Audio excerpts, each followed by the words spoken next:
गुरु प्यारी साध संगत जी, बड़े प्यार से कहना धन निरंकार जी। आशा करता हूँ आप सभी अच्छे से होंगे। और निरंकारी विचार चैनल पर आज का टॉपिक है सच्चाई जीवन और मरण की। साध संगत जी, जो कुछ हम अपनी आँखों से देख रहे हैं ये सब निरंकार से ही बुझा है और एक न एक दिन निरंकार में ही समा जाएगा। साध संगत जी, जब निरंकार ने इस नौ प्रकृति से सृष्टि की रचना की तो खुद को इनके बीच गुप्त रखा। परमात्मा ने 5 तत्वों से इंसान को बनाकर साध संगत जी इसे इस क्रम भूमि धरती पर रहने का स्थान दिया। अगर ध्यान से देखें तो हम पाएंगे कि करने कराने वाला कुल जहाँ का मालिक ये निरंकारी ही है। ये सब कुछ चलाने वाला है और यही सबका मालिक भी है। तो आओ साध संगत जी, आज इंसान कुछ दुनियावी उपलब्धियों जैसे धन दौलत, यश, कीर्ति, पद, प्रतिष्ठा पाकर माया में इस कदर लिप्त हो गया कि सब कुछ भूलकर खुद को भगवान समझ बैठा है।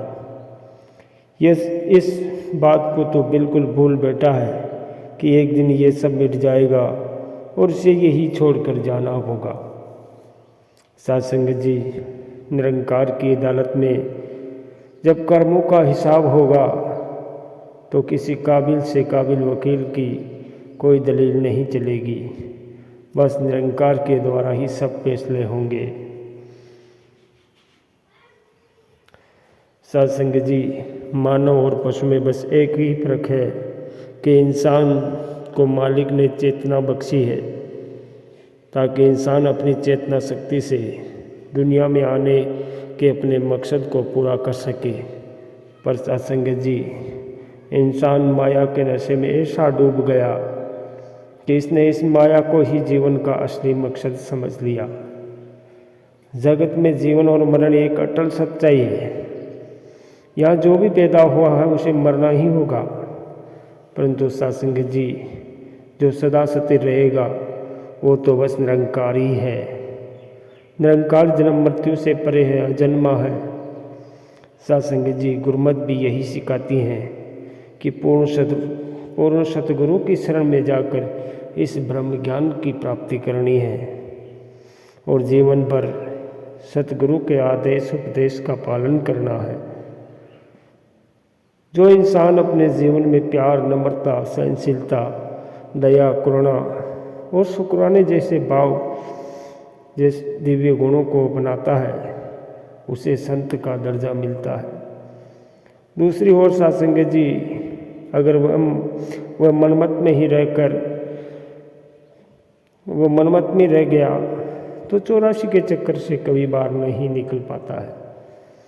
तो आओ साध संगत जी, संत समझाते हैं कि शरीर ही राम का खेत है, इसमें जो तुम कुछ भी बोओगे वही काटोगे।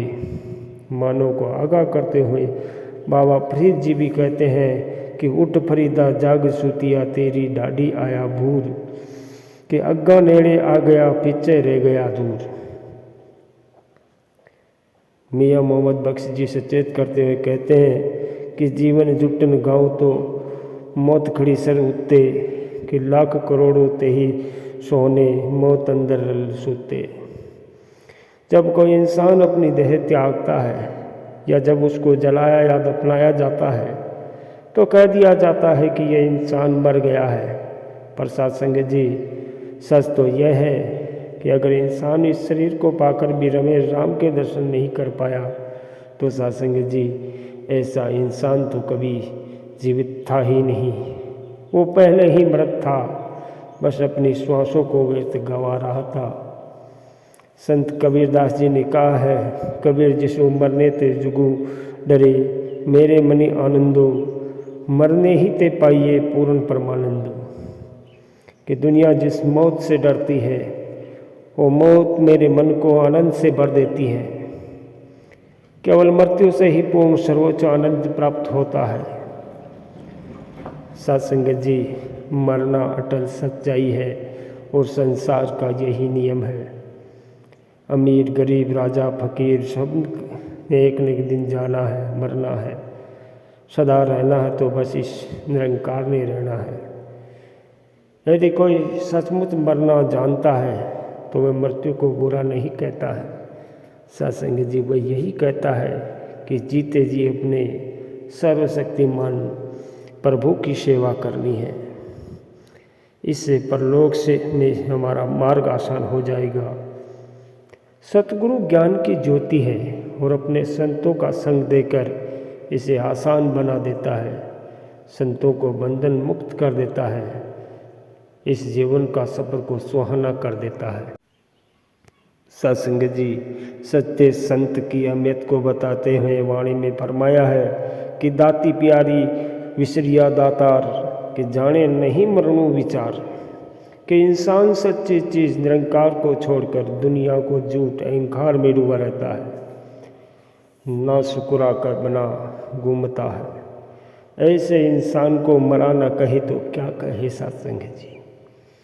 गुरु पीर कहते हैं कि जो माया में गुम होकर अल्लाह को भूल जाता है, इंसानी जामे को बेकदरी करता है, पूरा कहता है, अल्लाह के उलट चलता है, बेशक उसके पास हर तरह की माया हो, पर ऐसा इंसान अल्लाह की नज़रों में गिर जाता है। अल्लाह इन लोगों को ऐसा अजाब देता है कि वो इंसान ताउम्र इस जात इलाही का दीदार नहीं कर पाता है, कभी अल्लाह को देख नहीं पाता है और अल्लाह को भी उस इंसान की कोई परवाह नहीं होती है। वो अल्लाह की नज़र में कभी जीवित नहीं था, बस मुर्दा रहता है। सत्संग जी आज समय के सतगुरु माता सुदीक्षा जी महाराज निरंतर यही प्रयास कर रहे हैं कि इंसान गफलत की नींद से जाग जाए और असल सत्य उसे जानकर असल में जीवित हो जाए, ताकि उसका इस इंसानी शरीर में आने का मकसद पूरा हो सके। कि ई तन मेरा किस कम वे रब्बा जे को मुर्शद दे ना आवे, तन मेरे दी बने जे जूती ते मेरा मुर्शद अपने पैरां पावे। कि इश्क लगिया मैनू ऐसा सच्ची, हाय कोणी मैनू समझावे, कि अमर सिफत करा दी कि सोने मुर्शद दी, मुर्शद दे चेहरे तो मैनू बस अल्लाह नज़र आवे, मैनू बस अल्लाह नज़र आवे। सत्संग जी मानव शरीर पाकर भी अगर इंसान रमे राम के दर्शन नहीं कर पाया तो सत्संग जी वह कभी जीवित था ही नहीं, वह तो बस श्वासों की व्यक्ति ही गंवारा था। हर इंसान गफलत की नींद से जागे और असल सच को जान कर सही मायने में जीवित हो जाए। सत्संग जी सतगुरु माता जी के हर उपदेश का पालन करें और वो आज हमें यही सब कुछ समझा रहे हैं। तो आओ सत्संग जी प्यार से कहना जी धन निरंकार जी।